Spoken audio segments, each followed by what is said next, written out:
The Raptors lose to the Celtics. It was a tale of two halves. Let's go to the film room. The only thing that's originally filmed is that and I've studied older films and tried to figure out how I got that impression. I was getting amazed when I'm in the cutting room. The unique thing about film is an art form exactly. is the editing. Okay, so the Raptors sucked for the first half of this game. They were absolutely lethargic. They were getting destroyed by the Celtics. But they made a comeback in the third quarter and even took the lead in the fourth quarter. I thought they lost the game based off of these two offensive possessions in clutch time against the Celtics. So the Raptors called a timeout after a Peyton Pritchard three. It was 105-102 with 7 minutes left. And the Celtics threw out a zone at the Raptors. How the Raptors attacked this zone wasn't the problem here. They put Ochai Agbaji in the middle of the floor for him to be a zone breaker of sorts. And so this is the easiest way to break a zone, is to get the ball in the middle of the floor here. So the defense has to react in multiple ways. But that part of it is fine. They just weren't able to find anything proper from there. See, they don't make the shell of the defense move at all in any sort of way, and they get it to Brandon Ingram. And again, as I've mentioned before, they take far too long to get into their actions. There is now 8 seconds left on the clock, coming out of a timeout to execute a play and score. They've clearly thought of something, they've noticed the zone, and they've gone away from what they wanted to do, and now they're just running pick and roll with Brandon Ingram and Mamu. And again, I feel like Brandon Ingram's decision-making in this game was a step slow. Couldn't get this hit-ahead pass. Couldn't manipulate the defense. Couldn't manipulate Jaylen Brown to dig in on this so that he could find Ochai in the corner. Picks up this pass too, and so there's not many opportunities for him to create. Ingram ended up with 4 turnovers in the game, a lot of them in the first half, but nothing there. And again, they're able to go post-up situation for Scottie, who attacks, gets inside, and is forced into a really tough look over Keita, and nothing transpires there. That's a very, very tough offensive possession for a team that was trying to get a good look out of a timeout. And so now, a couple of possessions later, the Raptors got a score with a Scottie Barnes drive. They've gotten a couple of stops, and I thought this possession also was the nail in the coffin, because on the possession after this, on defense, the Celtics hit another three, made it a 6-point game, and it just felt like they couldn't overcome that lead at any point in time. So if you look at it here, they run a pick and roll, nothing comes of it. They get it to Scottie Barnes. They're kind of flowing through their actions here. And as you see, there's now 12 seconds left on the floor. You see Scottie, he's like, hey man, we got to get this ball to Brandon Ingram much faster. You can see him kind of actually being a little agitated in the face here. As quickly has to flow into this pin down to get Brandon Ingram this ball in this area of the floor. But watch how long it takes them to get there. They haven't even got there yet. It takes Brandon Ingram, let's see, 5 seconds left on the clock until they get Brandon Ingram the ball. You just can't do that. That is just unacceptable behavior from an offense that's trying to function in the clutch. And so this ends up being a one-on-one situation with Peyton Pritchard, and he's forced to chuck up this shot, and that's how it goes. And so this was another game where I thought the Raptors' offense in the clutch evaded them. Now, there is a lot more to this game than just those two possessions, but that is how the Raptors lost the game. They couldn't come up with good enough offense in the fourth quarter.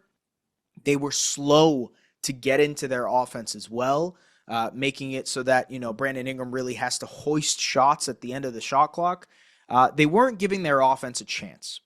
That's how the Raptors lost this game in the clutch. But overall, this game was very interesting because they got absolutely dominated in the first half. It was, I believe, an 18 or a 20-point game at halftime. The Celtics put 70-plus points up. They were dominant from three. They shot the lights out from three in this game. They ended up with, I think it was like 20 of 47 from three overall in this game, which was absurd. But they almost made as many threes as the Raptors attempted in this game. And so you look at a Celtics team that is predicated and prides itself on the three-point shot. Yeah, I just wanted to double check here. 20 made threes for the Celtics, 22 attempted threes for the Toronto Raptors. So clearly not a point of emphasis for the Raptors to get up as many threes as the Celtics do. And the Celtics offense has been on fire over the last couple of weeks. They've now won 5 in a row. The trio of Peyton Pritchard, Jaylen Brown, and Derek White really are discovering themselves offensively. They have a tried and true identity. And so in the first half of this game, the Raptors really let them get into whatever they wanted to offensively, and they made them pay. Their three-point shooting really stretched out the Raptors' defense in a major way, and I thought more than anything, Jakob Poeltl was a shell of himself. He really couldn't contain the ball. They were constantly putting him in actions, making things a lot harder on him as a player. And, outside of the lackluster performance from Brandon Ingram, who, by the way, BI ended with 30 points. He had a really good second half. The first half was not good. He had 4 turnovers in the first, 10 minutes of this game. Really, really struggled first half for BI. The second half was much better. He was a much more efficient scorer in the second half. Knocked down a couple of threes that were very clutch for this team as well to keep them in it. But overall, this was a team that was asleep in the first half. They had no motivation whatsoever. They couldn't get anything from any of their bench guys. And so it was AJ Lawson who got checked into the game and provided a burst. And it was Elijah Martin who checked into the game. And it was Colin Murray Boyles who checked into the game and provided a burst for this team. They were really searching for some answers in this game. A big reason is because they couldn't get anything from their big man defensively. Jakob Poeltl really struggled, and I want to break down exactly how he struggled. There were a couple plays that I thought really encapsulated how the Celtics put him in actions. And so as you see here, the Celtics run a lot of pitch actions. So they'll pitch it to the big man, and they'll flow directly into a dribble handoff with Peyton Pritchard here. So, Derek White pitches this pass, right? And he can either go get it, or it'll be a opportunity for Peyton Pritchard to come here. And that's because they are engaging the help defender, which is Jakob Poeltl. They're engaging the Jakob because of the amount of space that he's providing to Keita. And so as they see the big man is getting a lot of space, they run a handoff with him, and that creates a wide open 3 for Peyton Pritchard because Jakob has to sprint all the way up on this floor. What happens here is Jakob is too slow to recover out, right? He gets out to this, but Pritchard just explodes through, settles into a mid-range jump shot. Similar situation here, as you see, Derek White gets it, curling to the basket, recognizes the amount of space that Jakob is giving Keita. He's sagging into the paint here, so he pitches it to Keita. They run a dribble handoff, and now he gets a wide open opportunity in the mid-range area. So as you see here, they're running a deep drop for Anthony Simons, right? Really high step-up screen here for Simons to be able to get downhill. Jakob is giving him that space, right? They're fine with Simons shooting this ball, but they also want to camp their big man Poeltl in space here. And so he misses this shot, but that's just an idea of the defensive scheme for the Raptors on that end. And so by the second half, Jakob was just getting picked on in one-on-one coverage against Jaylen Brown. So as you see here in this situation, they continue to hunt out Jakob Poeltl in pick and rolls. And as you see, Jakob is actually looking at Darko to see what coverage he's looking for in this pick and roll situation. He sags down a little bit deeper. He doesn't show him recover, but still Jaylen is able to attack and get inside the paint very easily. I really want to illustrate the foot speed for Yak and how lacking it was tonight. It really felt like the back was bothering him tonight. Look at how Keita right here and Jakob is right here. He completely beats him up the floor. Just not even a contest. He beats him up the floor and he finishes. So as you see here, in this pick and roll coverage, Jakob decides to show, right? So he shows on this pick and roll so that Scottie has a chance to recover to Jaylen Brown. But this is just way too slow to recover out as Keita just slips behind him and gets this floater. And so I thought Yak was really poor in this game. I was on CNLS, which is a Celtics podcast, and they basically said Yak was invisible. And I understand why they thought so. For Raptors fans, he was probably very visible because he was very poor. But he was getting exploited throughout this game. And so in the second half, they went more to Mamu. They played CMB for a stint there for 6 minutes in the second half. Mamu was great in this game, 14 points, 6 rebounds, 6 of 10 from the field, knocked down a 3. He actually had an opportunity to make it a 3-point game in the dying seconds, but it didn't work out that way. They went smaller. And, the Raptors were sort of forced to play smaller, while the Celtics also like to play smaller, admittedly, but they were forced to play smaller in this game because of the fact that Jakob Poeltl was not effective. With back injuries, man, you just don't know what kind of day you're going to have. There are days where Yak looks great and he looks excellent, and the screen assists are screen assisting, and the short roll finishing is there, and the rim protection is there, and he looks like the Yak that we know, right? But then there's nights where he really looks like a shell of himself, or he might look like a shell of himself in the first half and he'll look better in the second half.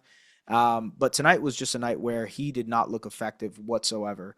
And they still brought him in the fourth quarter, and the Celtics still cooked him in that fourth quarter when he was on the floor. And I'm not sure if I agree with that decision-making, just because there was a group out there for the Raptors that really brought them back in this game. Again, at one point they were down 22 points and they clawed back to take the lead in the fourth quarter. I think you probably should have rode that group instead of bringing Yak and IQ and Brandon Ingram back into the game. Ingram, obviously, I understand bringing him back in. I understand bringing IQ back into the game as well, just because you need the level of three-point shooting. You need the extra ball handling. I don't necessarily understand why you brought Yak back into the game, just because of how ineffective he was. But at the same time, like, this is what an NBA team is, and you have to ride with your starting center. And ultimately, like, that's just sort of the hierarchy of what an NBA team is. I think Darko Rajakovic post-game was very, very candid about flowing into different decisions rotation-wise moving forward. I mean, this was the first game where we saw A.J. Lawson play minutes, and we'll talk about A.J. in a second. And it was the first game where we saw Elijah Martin play minutes. And post-game he said, hey, don't be surprised if you see Chucky Hepburn get minutes. Grady Dick ended up with 7.5 minutes tonight. Jakob Poeltl played 11.5 minutes tonight. A.J. Lawson ended up playing 14. Chucky Hepburn ended up playing 5. Ochai Agbaji, who was really good in this game, especially in the second half, played 22 minutes. Like, I think the message is clear now, where if you are not going to play and play up to the level that they expect, they're just going to filter through their rotation and see what they get. And so they got nothing from Grady Dick tonight. They didn't get much from Jakob Poeltl either. And they lean more on A.J. Lawson. They lean more on Elijah Martin. They lean more on Ochai Agbaji. And I think that is something that you'll see more of moving forward. I think to start the year, it was like, hey, we got to give these guys the opportunity. But if they're not making the most of their opportunity, then it's very fair to give those other guys chances and give them runs. And if they make the most of it, I think Jameson Battle, if he didn't get hurt, would have got a lot of opportunity tonight as well. The guy who made the most of his opportunity tonight was A.J. Lawson. Lawson was awesome in 14 minutes. He ended up with 10 points, ended up with 5 rebounds as well. He knocked down 2 threes. He was really, really good in this game in the moments that they needed him, and he provided a spark. So let's talk about AJ, who has been awesome for the undefeated 905, by the way, and is really leaning on everything he does well on that end. So something the 905 are so good at is leak outs. And so as you see here, as Scottie's about to catch this rebound, AJ is already gearing up to leave, right? He's leaking out already. And the 905 do that exceptionally well. AJ Lawson does that exceptionally well. Great hit-ahead pass from Scottie here. AJ just can't finish it. But that is the exact idea for AJ Lawson on this team. A speedster. AJ is also a really good screener at his position because he's a good three-point shooter. Him as a guard screener is actually really potent. He's also good at diving to the basket, similar to like how Ochai Agbaji does in these situations or did in these certain situations. AJ can do very similar things. So he, pops out, decides to cut this time, and a nice finish at the basket for AJ. Celtics confuse their coverages at the point of attack. Emmanuel quickly gets all the way downhill, and so Simons is forced to pick up. That creates a wide open opportunity for AJ Lawson in the corner. And AJ maximizing his opportunities, maximizing his shots by knocking down the corner three. Really awesome stuff there. That's exactly what you need from that shooting guard position. You're not going to get that many shots. You're not going to get that many opportunities. You're not going to get that many plays run for you. But can you knock down that corner three? He's also great at pushing it in transition. So this time, just pushes, sees Sam Hauser, nice bump and finish, and a really nice second jump here to get that tip in. Also, big moment of the game. You know, Raptors are on a run right now. They've cut into the Celtics lead, and he just rises up above the break three over space to make it a 1-point game. That's a big moment, big shot from AJ Lawson. And yeah, AJ was sick in this game. He was awesome. I think there is a world in which he gets more opportunity. Now, for what it's worth, you know, the 9:05 play on Wednesday and they play on Thursday at home. I know because I'm working.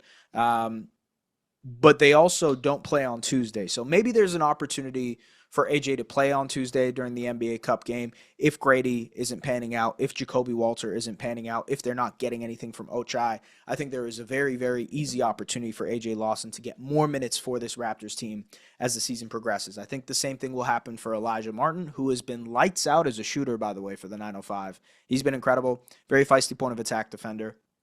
We'll see if Chucky Hepburn gets some run here as well, but that's more about if Jamal Shed continues to keep up his pace. Shed was really good in the second half of this game. He was one of those guys who spurred on this comeback for the Raptors, especially with his ability to get into the paint. I thought he was really good and aggressive offensively as a scorer. He got some stops for the Raptors too, and at the end of the third quarter, Darko kind of came over to Jamal Shed and bumped him, and he's like, yeah, that's what you got to do. That's what you got to do. There's a very clear emphasis on Jamal to be a guy to like help provide energy for this team. And that can be exhausting, you know, that can be tiring, but at the same time, that's his role for this Raptors team. He has to be that guy night in, night out to provide energy off the bench. He wasn't doing that in the first half. He did in the second half, and that's why the Raptors came back in this game. I know people will look at Brandon Ingram's game and say, look, like 30 points, 11 of 20 from the field, 4 of 7 from 3. He ended up with 3 assists, 4 turnovers. I thought outside of the scoring, especially in the second half, the scoring in the second half was really, really elite. Felt like we got our first good Brandon Ingram scoring game since the Pacers game where he scored, I believe, 37. This was a very good scoring game. The playmaking has evaded him. You know, I know Samson tweeted this, but I also mentioned it. He is now averaging more turnovers than assists in games. And I think part of that is understanding where guys are at and also understanding how to use the added attention he's getting to make plays for others. I broke this down in the Hornets recap. So if you want to go and check out a more in-depth version of this spiel that I'm making about Ingram, you can go and check out that recap where I talk about Ingram, his turnovers, his decision-making, and the overall spacing for the Raptors offense and how Ingram can actually end up making more plays throughout the process. A guy who has been unreal for this Raptors team is Scottie Barnes. Even despite the losing streak, Scottie has been sensational. Tonight, he ended up with 18 points, 11 rebounds, 8 assists on 12 shots, and he did a stock and a steal and a block in this game as well. Scottie has been very, very good. And I thought for the most part, he was elite as a driver in this game. He really feasted on opportunities driving the ball against the smaller Celtics defenders. It didn't matter whether Jordan Walsh was on him. It didn't matter if Josh Minott was on him. Those are the wing defenders for the Celtics. Those guys didn't matter as well. He swatted them. He swatted them like they were flies. It really didn't matter. And his driving was really awesome in this game. It opened up to playmaking. And, he was just sick. And I think if you look back at the fourth quarter for this team, he really spurred on the comeback. And when things started to peter out, he wasn't touching the ball as much. I think that's something they need to lean on more, is to give Scottie more opportunities to create for this team.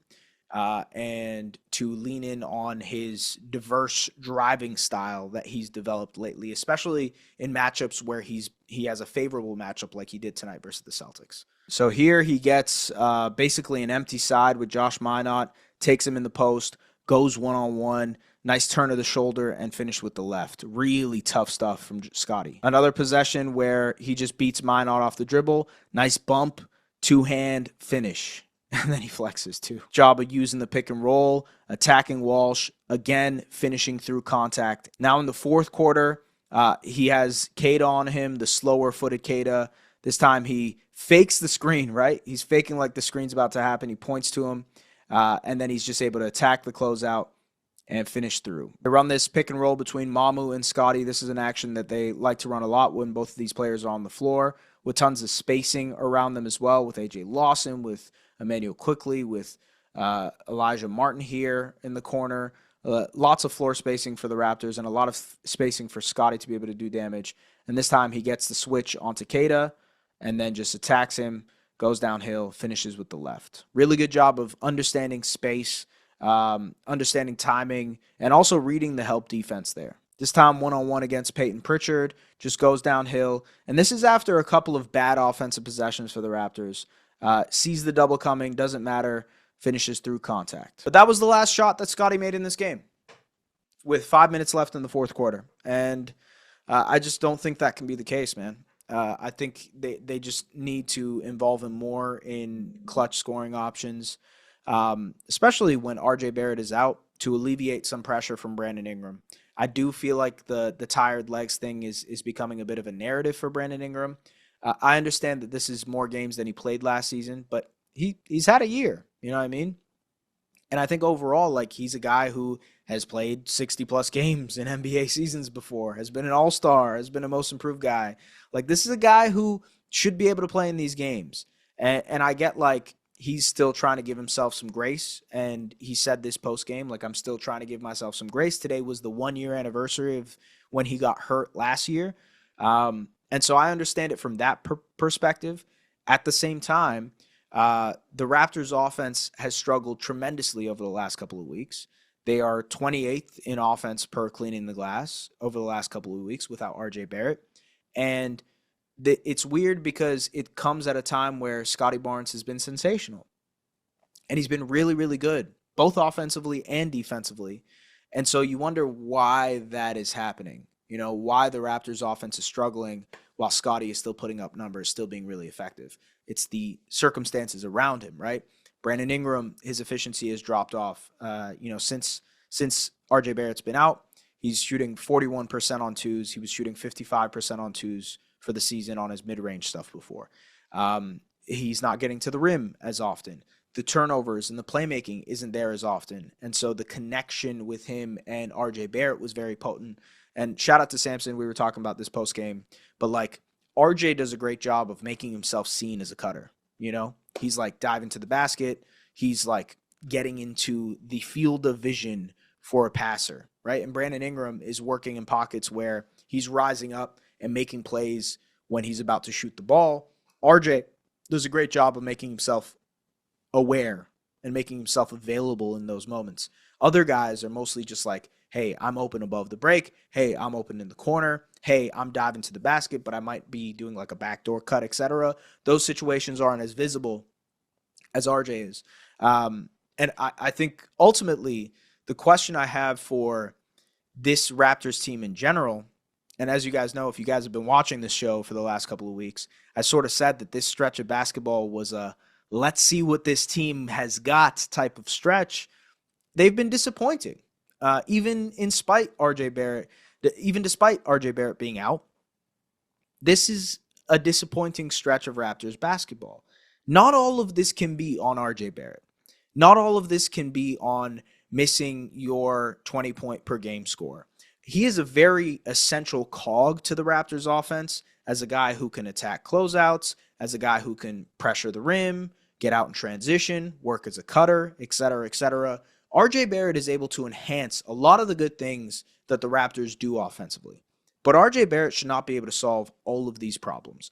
I think what happened in tandem with RJ Barrett getting hurt is that Brandon Ingram is going through a very, very cold stretch, as well as the playmaking has really suffered for BI without RJ Barrett. And the bench has cooled off a little bit, where we're not getting that same pop from Jamal Shed and Mamu and Grady and CMB. And while the bench was actually pretty good in this game, especially in the second half with Mamu popping off and CMB providing good minutes and AJ Lawson providing good minutes and Shed giving them a good stint, overall, through this stretch of losing 5 of their last 6, the bench has been somewhat lackluster. They haven't gotten that same punch off of their bench as they were during their win streak. And so I think a lot of these issues might stem from the fact that they're missing RJ Barrett, but it's not the only reason that they're struggling right now. I think part of it is better competition is one thing. And the second part is they're probably dealing with a little bit of regression when it comes to their three-point shooting, when it comes to the effectiveness of the bench, and they're doing some soul searching right now. I talked about identity a lot this season and how their offensive identity is predicated on them being this egalitarian offense, and their defensive identity is predicated on, hey, we want to force turnovers and get out in transition. Well, you can't take risks on defense if Jakob Poeltl isn't fully healthy as your backline protector.